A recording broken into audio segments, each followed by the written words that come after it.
Hi guys! Welcome once again to my channel. This is Amaya Health and Beauty Tips and mega love shoutout sa inyong lahat. Hindi ko sukat akalain na ang toge ay napakalaking bahagi sa ating kalusugan. Ayon sa mga Japanese, ang toge ay isang lunas sa mga pinupulikat na muscles. Yan yung mga sinaunang mga lunas nung araw. So, kung susuriin mo talaga, ang toge ay napakaraming katas. So, siyempre, di ba, ang mga naririnig nyo sa YouTube ay talagang kapag pinupulikat, uminom kagad ng tubig.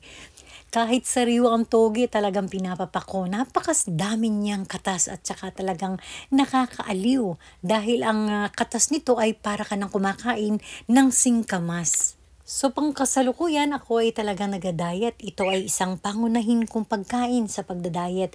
Ito ay aking ginigisa lang at hinahaluan ko lang siya ng chicken. So siyempre kapag may chicken, hindi babagsak ang ating mga muscles. So siyempre ano doon pa rin yung tambok kahit na tayo ay nagda-diet.